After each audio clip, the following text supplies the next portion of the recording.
आप सभी का हमारे YouTube channel on nursing exam में स्वागत है। आज हम हेमेटोलॉजिकल सिस्टम के एक टॉपिक हीमोस्टेसिस के बारे में जानकारी देंगे, जिसके अंदर हीमोस्टेसिस की जो प्रोसेस है वो कैसे होती है, उसके अंदर जो क्लोटिंग फैक्टर हैं उनका क्या रोल है, प्लेटलेट का क्या रोल है, कैसे क्या फंक्शन करते हैं प्लेटलेट।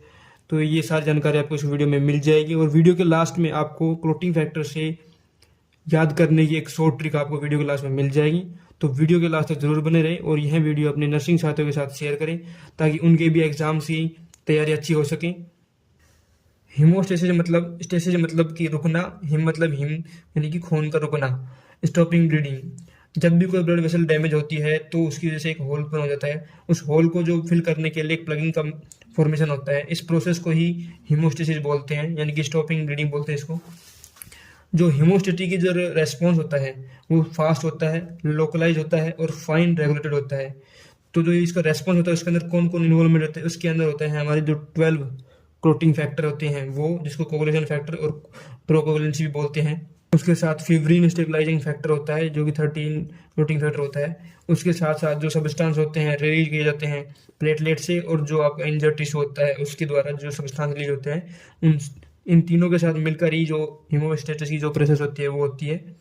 हीमोस्टेसिस को 3 फेज के अंदर डिवाइड किया गया है। सबसे पहले आती है प्राइमरी हीमोस्टेसिस, सेकंड आती है सेकेंडरी हीमोस्टेसिस और थर्ड आती है फिब्रिनोलाइसिस। तो हमारी जो पहली फेज है उसका नाम है प्राइमरी हीमोस्टेसिस, जिसके अंदर सबसे जो पहली जो कंडीशन होती है, जो प्रोसेस होती है वो है वैसोकॉन्स्ट्रिक्शन। कैसे होती है ये एक इमीडिएट रेस्पॉन्स होता है जब भी अगर कोई वेसल डैमेज होती है। तो इसको ट्रिगर कौन करता है, इसको करता है लोकल न्यूरल पेन रिफ्लेक्स। जब भी कोई डैमेज होता है वेसल्स का तो वहाँ पे पेन होता है, जो रिफ्लेक्स निकालते हैं न्यूरॉन की द्वारा, वो इसको ट्रिगर करते हैं। उसके बाद कुछ केमिकल्स होते हैं जो रिलीज किए जाते हैं एंडोथेलियल सेल से और प्लेटलेट से। ये दोनों जो सब्सटेंस रिलीज करते हैं दोनों। उसके साथ ही एक थर्ड फैक्टर और होता है जिसके अंदर स्मूथ मसल की इंजरी होने के बाद ही ये भी एक ट्रिगर करता है वैसोकॉन्स्ट्रिक्शन को। उसके बाद ये एक सिग्निफिकेंट रिड्यूस ब्लड लॉस, यानी कि अगर वैसोकॉन्स्ट्रिक्शन ना हो तो ब्लड लॉस होता जाएगा, जिसकी वजह से हाइपोवोलेमिया शॉक हो जाएगा। तो ये फर्दर रोकने के लिए रिड्यूस ब्लड लॉस को करता है ये। उसके बाद ये मोर इफेक्टिव होता है इन स्मॉलर वेसल्स। अगर जितनी भी छोटी वेसल्स होती हैं उनके लिए ज़्यादा इफेक्टिव होता है। उसके बाद हमारा जो सेकंड स्टेप है वो आता है हमारा प्राइमरी प्लेटलेट प्लग फॉर्मेशन। तो ये कैसे बनता है, प्लेटलेट फॉर्म ए प्लेग, जो कि एक टेम्परेरी चीज होता है, ये मतलब परमानेंट नहीं होता है, इसका एक अलग सॉल्यूशन होता है जो कि सेकेंडरी फेज में आता है। Platelet normally flow smoothly through an undamaged vessel. क्यों, यानी कि कैसे जो प्लेटलेट है वो अनडैमेज वेसल के अंदर फ्रीली घूम सकते हैं। तो जैसे ही कोई वेसल डैमेज होती है तो उसका जो सब एंडोथेलियल जो कोलेजन है वो एक्सपोज होता है। उसकी वजह से प्लेटलेट और वॉल विब्रांट जो फैक्टर है जो ग्लू का कार्य करता है वो एक्टिवेट हो जाते हैं और वो दोनों आपस में एडियर हो जाते हैं स्ट्रांगली। किसके साथ, कोलेजन फाइबर के साथ। जैसे ही वेसल डैमेज होती है प्लेटलेट एक्टिवेट होती है, जो कि कन्फर्मेशनली जो कुछ चेंज करती है, जैसे कि स्वेलिंग कर देती है, उसके बाद स्पाइक प्रोसेस निकाल देती है, उसके बाद जो प्लेटलेट होती है वो स्टिकी हो जाती है। इसकी वजह से प्राइमरी प्लेटलेट प्लग फॉर्मेशन होता है। इसको सैंडविच के तौर पे देखा जा सकता है, जिसके अंदर ऊपर जो रहती है सरफेस, उसके अंदर रहता है surface glycoprotein of the platelet. जो प्लेटलेट की ग्लाइकोप्रोटीन होती है और सरफेस होती है, बीच में वोन विलब्रांड फैक्टर होता है जो कि ग्लू का कार्य करता है, इन दोनों को चिपकाने का काम करता है। उसके नीचे होती है सब एंडोथेलियल जो कोलेजन होते हैं वो होता है, इसलिए इसको सैंडविच भी बोला जाता है प्राइमरी प्लेटलेट प्लग को, क्योंकि ये सैंडविच के रूप में दिखाई देती है। उसके बाद हमारा थर्ड प्रोसेस आती है जिसके अंदर प्लेटलेट का एग्रीगेशन होता है। एक बार जब अटैच हो जाती हैं प्लेटलेट तो वो एक्टिवेट हो जाती हैं। एक्टिवेट होने के बाद वो कुछ केमिकल रिलीज करती हैं, जैसे कि सीरोटोनिन जो कि वैसोकॉन्स्ट्रिक्टर का कार्य करता है। उसके बाद एडीपी जो कि पोटेंट प्लेटलेट एग्रीगेटिंग एजेंट होता है, जो कि प्लेटलेट को एग्रीगेट यानी कि इकट्ठा होने के लिए काम करते हैं। उसके बाद जो कैल्शियम जो कि फैक्टर 4 होता है, उसके लिए भी ये प्लेटलेट जिम्मेदार होती है। ये एक कोफैक्टर होता है जो कि एक्टिवेट करता है इनएक्टिवेट प्रोकोगुलेशन फैक्टर को। उसके बाद प्लेटलेट एक और केमिकल निकाल जिसका नाम होता है थ्रोम्बोक्सिन A2, जो कि वैसोकॉन्स्ट्रिक्टर होता है और ये पोटेंट प्लेटलेट एग्रीगेटिंग एजेंट भी होता है। इसी दौरान एक पॉजिटिव फीडबैक साइकिल स्टार्ट हो जाता है जिसके अंदर एक्टिवेट हो जाती हैं प्लेटलेट और अट्रैक्ट करती हैं मोर से मोर, जितनी ज़्यादा हो सके प्लेटलेट को एग्रीगेट करती हैं।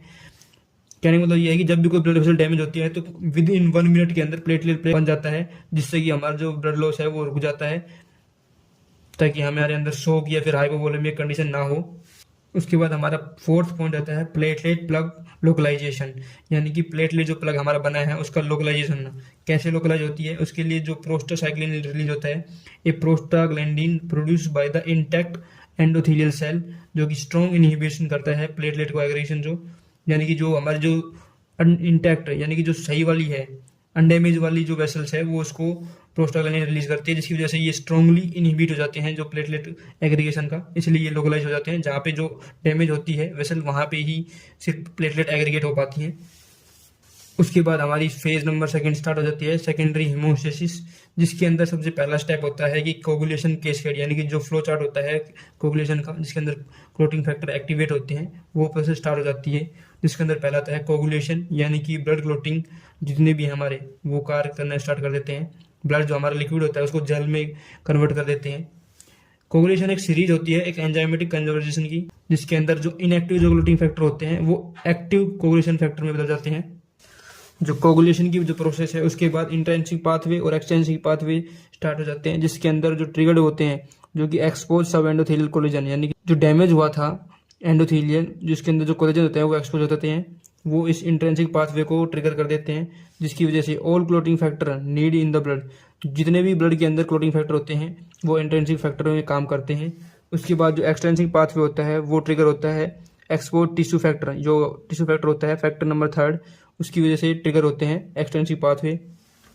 कैसे क्या एक्सट्रिंसिक पाथवे और इंट्रिंसिक पाथवे काम करता है, तो सबसे पहले जो एक्सट्रिंसिक पाथवे है उसके अंदर जो damage to the tissue outside the vessels, जो वेसल के बाहर जो डैमेज हुआ है टिश्यू, उसकी वजह से टिश्यू थ्रोम्बोप्लास्टिन रिलीज होता है, जो उसी के साथ साथ इंट्रिंसिक पाथवे उसके साथ रिलीज होता है damage to the blood vessel, जो ब्लड वेसल डैमेज होती है उसकी वजह से इंट्रिंसिक पाथवे एक्टिवेट हो जाता है, जिसके अंदर कैस्केड यानी कि जो फ्लो चार्ट होता है क्लोटिंग फैक्टर का वो स्टार्ट हो जाता है, जिसके अंदर ये दोनों मिलके जो इनएक्टिव फैक्टर होता है 10 नंबर का उसको एक्टिवेट कर देते हैं, फैक्टर नंबर 10 को एक्टिवेट कर देते हैं, और जो फैक्टर 10 है वो इस प्रोथ्रोम्बिन को थ्रोम्बिन में कन्वर्ट कर देता है, और ये थ्रोम्बिन फिब्रिनोजन को फिब्रिन में कन्वर्ट कर देती है 13, वो फिब्रिन के साथ मिलके ब्लड क्लोट बना देता है, यानी कि एक स्टेबलाइज फिब्रिन बना देता है, जिसकी वजह से ब्लड क्लोट बन जाता है। उसके बाद ये जो कॉमन पाथवे चला था फैक्टर नंबर 10 के साथ साथ, उसके अंदर both pathway lead to the activation of the factor 10, इसके अंदर एक्टिवेटेड होता है factor 10 combine with the other factors, जिसके बाद प्रोथ्रोम्बिन एक्टिवेटर इज फॉर्म्ड। उसके बाद जो एक्टिवेटर होता है वो प्रोथ्रोम्बिन एक्टिवेटर को कन्वर्ट कर देता है प्रोथ्रोम्बिन को थ्रोम्बिन में। इसका फ्लो चार्ट अभी देख लेना आप। जो इंट्रिंसिक पाथवे होता है वो स्टार्ट होता है damage of the blood vessel, यानी कि जो हमारे ब्लड वेसल के अंदर होता है डैमेज उस वजह से स्टार्ट होता है, और जो एक्सटेंसिव पाथवे है वो बाहर की जो एक्स्ट्रा वेस्कुलर जो ट्रोमा होता है उसकी वजह से होता है, जिसके अंदर 12th नंबर का जो फैक्टर होता है वो जैसे ही ब्लड वेसल डैमेज होती है उसको एक्टिवेट कर देता है, और जो 12th नंबर का एक्टिवेट होने के बाद वो 11th को एक्टिवेट करता है, और 11th का जैसे एक्टिवेट होता है वो एक्टिवेट फॉर्म में 9th वाले को एक्टिवेट कर देता है। इसके साथ साथ ही जो एक्स्ट्रा वेस्कुलर जो ट्रोमा हुआ था उसकी वजह से 3rd नंबर का जो टिश्यू फैक्टर है वो एक्टिवेट करता है किसको, 7th वाले को एक्टिवेट कर देता है। जैसे ही 7th एक्टिवेटर और 9th एक्टिवेटर हो जाते हैं, वो 9th वाला एक्टिवेट और 8th वाला एक्टिवेट फॉर्म में होके कॉम्प्लेक्स बनाते हैं। उसके बाद जो 7th था और 3rd वाले के साथ कॉम्प्लेक्स मिलके 10th वाले को एक्टिवेट करते हैं, और जो ये 10th वाला एक्टिवेट जैसे हो जाता है उसके बाद 5th नंबर का जो हमारा क्लोटिंग फैक्टर है उसको एक्टिवेट होने के साथ साथ ये प्रोथ्रोम्बिन को थ्रोम्बिन एक्टिवेट में कर देता है। ये जो प्रोथ्रोम्बिन थ्रोम्बिन में कन्वर्ट होता है, ये फाइनल कॉमन पाथवे स्टार्ट हो जाता है, जिसके अंदर जो थ्रोम्बिन है वो फिब्रिनोजन को फिब्रिन एक्टिवेट में कर देता है, और फिब्रिन जैसे एक्टिवेट हो जाता है उसके बाद जो 13 नंबर का जो एक्टिवेट फॉर्म हो फिब्रिन स्टेबलाइजिंग फैक्टर होता है वो फिब्रिन के साथ मिलके क्रॉस लिंक्ड फिब्रिन क्लोट बनाता है, जिससे हमारा ब्लड क्लोट हो जाता है। जैसे कि आपने फ्लो चार्ट में देख ही लिया होगा कि कैसे कौन से फैक्टर एक्टिवेट होते हैं, कौन सा फैक्टर किसको एक्टिवेट करता है। उसके बाद जो फिब्रिन का डिपोजिशन होता है वो कैसे होता है जो थ्रोम्बिन है वो कैटलाइज होती है कन्वर्ज होती है deposition of the fibrinogen, fibrinogen से फिब्रिन बनता है। उसके बाद एक पॉजिटिव फीडबैक आता है अनकोगुलेशन कैस्केड का, जो कि एम्प्लीफिकेशन करता है प्रोथ्रोम्बिन एक्टिवेटर का।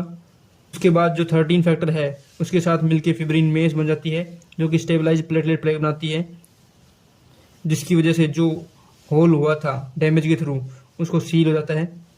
प्राइमरी प्लेटलेट प्लग जो पहले बना था, उसके साथ साथ जो ये फिब्रिन मेस बनी है, ये दोनों मिलकर सेकेंडरी प्लेटलेट प्लग बनाते हैं, तो इसी को ही सेकेंडरी प्लेटलेट प्लग बोलते हैं।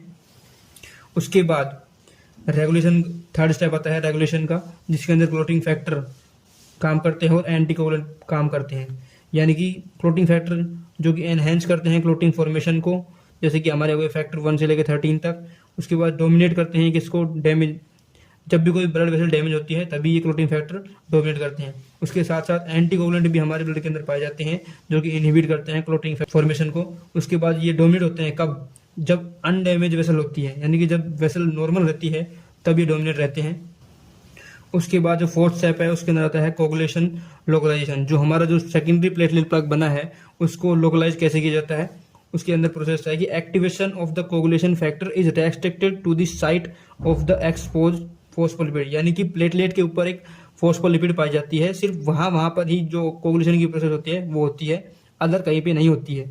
कोगुलेशन लोकलाइजेशन कैसे होता है, जिसके अंदर प्लेटलेट का सबसे पहले एक्टिवेशन होता है। एक्टिवेट जो प्लेटलेट होती है उनकी सरफेस पे फोस्फोलिपिड पाया जाता है, और जो ये activation of the clotting factor है कहाँ पे होता है, जहाँ पे होता है जहाँ पे प्लेटलेट के ऊपर फोस्फोलिपिड होती है, कहीं पे और कहीं पे नहीं होता, नॉट एनीवेयर। मतलब जहाँ पे सिर्फ प्लेटलेट एक्टिवेट होकर फोस्फोलिपिड पाई जाती है वहां पर ही एक्टिवेट होते हैं क्लोटिंग फैक्टर, ना कि और कहीं पे।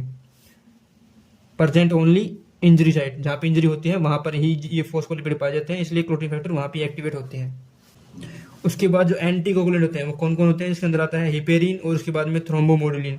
जो टिश्यू फैक्टर होता है, जो पाथवे हमने देखा था, उसको जो इनहिबिटर होते हैं, जैसे कि इनहिबिट करते हैं एक्सटेंसिव पाथवे को, जैसे कि इनएक्टिवेट फैक्टर जो 10 है उसको इनएक्टिवेट कर देते हैं। इनहिबिट करते हैं फैक्टर 7 को जो कि एक्टिवेट फॉर्म में होता है, वो क्या करता है, टिश्यू फैक्टर को कॉम्प्लेक्स को नहीं बनने देता है, इनहिबिट करता है। उसके बाद जो थ्रोम्बोमोडुलिन है उसका काम क्या होता है, ये करता है ब्लॉक्स कोगुलेशन कैस्केड। जो हमारा फ्लो चार्ट होता है कोगुलेशन का उसको ब्लॉक कर देता है। क्यों, कैसे करता है ये बाइंड करता है थ्रोम्बिन को फाइब्रिनोजन से, जिसकी वजह से फिब्रिन मेस नहीं बनती है, can not be convert into fibrin. इसकी वजह से देन एक्टिवेट हो जाती है प्रोटीन सी। जैसे ही थ्रोम्बिन और फिब्रिनोजन बाइंड होते हैं उसकी वजह से एक प्रोटीन बनती है जिसका नाम है प्रोटीन सी। ये प्रोटीन सी और प्रोटीन एस मिलके एक कंबाइन होके इनएक्टिवेट जो होता है फैक्टर 5 को इनएक्टिवेट कर देती हैं, और फैक्टर जो अपना 8 है एक्टिवेट फॉर्म में उनको इनएक्टिवेट कर देती है। उसके बाद एक एंटोथ्रोम्बिन प्लस में हिपेरिन मिलके इनहिबिट कर देती है थ्रोम्बिन को, जिसकी वजह से फिर फिब्रिनोजन फिब्रिन में नहीं कन्वर्ट होता है। इनहिबिट कर देते हैं फैक्टर 10 को और 11 को जो कि एक्टिवेट फॉर्म में थे। इस वजह से जो हमारा कोगुलेशन जो था वो एक लोकलाइजेशन हो जाता है।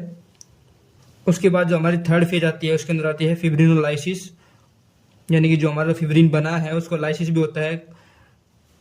जैसे ही हमारा clot are not a permanent solution to the damage vessel, यानी कि क्लोटिंग अगर कहीं पे बन जाती है जहाँ पे डैमेज वेसल होती है तो उसका परमानेंट सॉल्यूशन नहीं होता है, क्योंकि अगर क्लोटिंग बनती जाएगी तो जो वेसल्स है वो ब्लॉक होने का चांस रहते हैं। तो fibrinolysis remove the unneeded clots after the healing has अगर, जैसे ही जहाँ पे डैमेज हुई है वेसल वहाँ पे हीलिंग स्टार्ट हो जाती है, उसके बाद जितने भी अननीडेड यानी कि जिसकी आवश्यकता नहीं है क्लोट की, वो फिब्रिनोलाइसिस के द्वारा रिमूव कर दिए जाते हैं। कैसे की जाते हैं, सबसे पहले ब्लॉकिंग की जाती है कोगुलेशन कैस्केड को। उसके बाद इसके अंदर होता है जो थ्रोम्बोमोडुलिन, जो कि नए जो फिब्रिन बनते हैं उनको डिपोजिशन नहीं होने जाता है। जैसे ही जो भी एक्स्ट्रा जो बने थे हमारे क्लोट उनका ब्रेक डाउन करती है फिब्रिन। फिब्रिन डाइजेस्टिव जो एंजाइम होता है प्लाज्मिन वो एक्टिवेट हो जाता है, यानी कि degraded fibrin as well as clot, जितने भी क्लोट बनते हैं उनका जो डिग्रेडेशन करता है कौन करता है, प्लाज्मिन करता है। Plasmin produced when the plasminogen is activated, जब भी प्लाज्मिनोजन एक्टिवेट होता है उससे प्लाज्मिन बनता है। और plasminogen inactive until the clot form, जब तक क्लोट नहीं बनता है तब तक प्लाज्मिन इनएक्टिव फॉर्म में रहता है, और जैसे ही क्लोट बन जाता है तो प्लाज्मिनोजन एक्टिवेट हो जाता है और प्लाज्मिन में कन्वर्ट हो जाता है। जो प्लाज्मिनोजन एक्टिवेशन है वो कैसे होता है, जैसे ये हमारा क्लोट बनता है, जो एंडोथीलियल सेल है वो सिक्रिएट करती है टिश्यू प्लाज्मिनोजन एक्टिवेटर। जो हमारे हमने पहले बताया था आपको एंडोथीलियल सेल है वो टिश्यू प्लाज्मिनोजन एक्टिवेटर सिक्रिएट करती है, यानी उसको बोलते हैं टीपीए। एक्टिवेट फैक्टर जो 12th है, जो 12th फैक्टर होता है वो एक्टिवेट हो जाता है, उसकी वजह से एक्टिवेट करता है उसको प्लाज्मिनोजन को। और थ्रोम्बिन जो होता है वो भी एक्टिवेट करता है प्लाज्मिन को। यानी कि कौन कौन से फैक्टर है जो प्लाज्मिनोजन को एक्टिवेट करते हैं, सबसे पहला आता है हमारा एंडोथीलियल सेल्स, उसके बाद आता है जो फैक्टर होता है 12th वो उसको एक्टिवेट करता है, और थ्रोम्बिन भी प्लाज्मिनोजन को एक्टिवेट कर देती है। फिब्रिनोलाइसिस की क्या प्रोसेस रहती है, इसके अंदर सबसे पहले जो यूरोकाइनेज होता है हमारे बॉडी के अंदर पाया जाता है टाइप का, जो प्लाज्मिनोजन एक्टिवेटर का काम करता है। ये जो टिश्यू टाइप जो है, जो प्लाज्मिनोजन एक्टिवेटर है, वो क्या करता है, प्लाज्मिनोजन को एक्टिवेट करता है प्लाज्मीन के अंदर। जो एक्टिवेट प्लाज्मीन है वो फिब्रिन को डिग्रेडेट करता है, उसको तोड़ता है, कैटालाइज करता है, जिससे डी डाइमर बनता है, और कुछ अदर प्रोडक्ट्स जो डिग्रेडेशन के प्रोडक्ट होते हैं वो बनते हैं। जैसा कि आपने फ्लो चार्ट में देख लिया होगा कि जो फिब्रिन का एंड प्रोडक्ट होता है वो क्या होता है, तो जो result of the fibrin degradation product होता है वो डी डाइमर होता है। तो ये डी डाइमर का कई बार टेस्ट भी किया जाता है, मीजर इन द ब्लड, यानी कि ब्लड के अंदर इसको मेजर किया जाता है। कई बार इसको टेस्ट भी किया जाता है, कभी एक्सेसिव ब्लड क्लॉटिंग बन जाए, जैसे कि डीआईसी हो गया, डिसेमिनेटेड इंट्रालर कोगुलोपैथी। उसके साथ साथ डीवीटी के अंदर चेक करते हैं, पल्मोनरी एम्बोलिज्म के साथ चेक करते हैं कि अगर डी डाइमर प्रेजेंट है तो ब्लड क्लॉट हो रहा है। तो इन बीमारियों में इसको डी डाइमर को चेक किया जाता है। तो ये सारी आपको हमने बता दी है कि हीमोस्टेसिस की प्रोसेस कौन कौन सी प्रोसेस होती हैं। पहले क्या स्टार्ट होता है, पहले प्राइमरी प्लेट बनता है, उसके बाद सेकेंडरी प्लेटलेट बनता है, क्या क्लोटिंग फैक्टर का रोल रहता है। तो जैसा कि हमने वीडियो के शुरू में बोला था कि क्लोटिंग फैक्टर को याद करने की एक मैनोमैनिक यानी कि ट्रिक है। वो किस प्रकार है कि farewell party today, come let's sing and call seniors, please have fun, यानी कि जो हमारा फेयरवेल आया है वो फिब्रिनोजन को दिखाता है। उसके बाद जो पार्टी आया है वो प्रोथ्रोम्बिन को दिखाता है। जो टुडे आया है वो टिश्यू फैक्टर यानी कि टिश्यू थ्रोम्बोप्लास्टिन को दिखाता है। और जो कम आया है वो कैल्शियम को दिखाता है, फोर्थ। उसके बाद लेट्स जो कि फिफ्थ है, उसके अंदर लेब आ जाता है, जिसको दूसरा नाम होता है प्रो एसेलरेशन। उसके बाद जो 6 नंबर पे आता है वो एब्सेंट रहता है, उसका कोई काम नहीं होता है। उसके बाद जो 7 नंबर पे आता है सिंग, उसका काम होता है स्टेबल, यानी कि प्रो कन्वर्टिन उसका नाम होता है। उसके बाद 8वें नंबर पे आता है एंड, जिसका काम होता है एंटी हिमोलिटिक फैक्टर होता है। उसके बाद कोल का होता है क्रिसमस, सीनियर्स का होता है स्टूवर्ट प्रोवर फैक्टर। उसके बाद प्लीज का होता है प्लाज्मा थ्रोम्बोप्लास्टिन एंटीसीडेंट। उसके बाद हैव का आता है हेगमन फैक्टर, और जो लास्ट होता है फन, उसका आता है फिब्रिन स्टेबलाइजिंग फैक्टर। तो ये जितने भी क्लोटिंग फैक्टर ये कहाँ से बनाए जाते हैं, इनके सोर्स क्या हैं? ज़्यादातर के सोर्स सारे लिवर ही हैं, कुछ एक आदि हैं, जैसे कि कैल्शियम हो गया वो डाइट से मिलता है, प्लेटलेट से मिलता है, बोन से मिलता है, और जो 5th नंबर का जो है वो मिलता है लिवर से और प्लेटलेट से। ऐसे ही एंडोथेलियल से प्लेटलेट से मिलता है एंटी हिमोलाइटिक फैक्टर। उसके बाद लीवर से प्लेटलेट से मिलता है फिब्रिन स्टेबलाइजिंग फैक्टर। इसके अंदर 3 फैक्टर ऐसे हैं जो कि हीमोफीलिया डिजीज में पाए जाते हैं, यानी कि हीमोफीलिया ए, हीमोफीलिया बी और हीमोफीलिया सी। ये जो फैक्टर हैं ये हीमोफीलिया के टाइप हैं। क्लोटिंग फैक्टर से सारे रिलेटेड जितनी भी जानकारी थी, जितनी भी आपको क्वेरी थी, वो हमने इस वीडियो में कवर कर दी है। आशा है कि आपको क्लोटिंग फैक्टर के बारे में सारी जानकारी मिल गई होगी। ऐसी ही इन्फॉर्मेटिव वीडियो के लिए हमारे YouTube channel on nursing exam को सब्सक्राइब करें, आपके नर्सिंग साथियों के साथ इस चैनल को शेयर करें। ऐसी ही वीडियो हमारे यूट्यूब चैनल पर रोज डाली जाती हैं, और हमारे टेलीग्राम चैनल पर एम्स से रिलेटेड जो भी MCQ वगैरह हैं और जो इमेज बेस्ड क्वेश्चन हैं वो डाले जाते हैं। तो वहाँ पे जाकर जरूर से जरूर फॉलो करें। आप सभी का धन्यवाद। जय हिंद।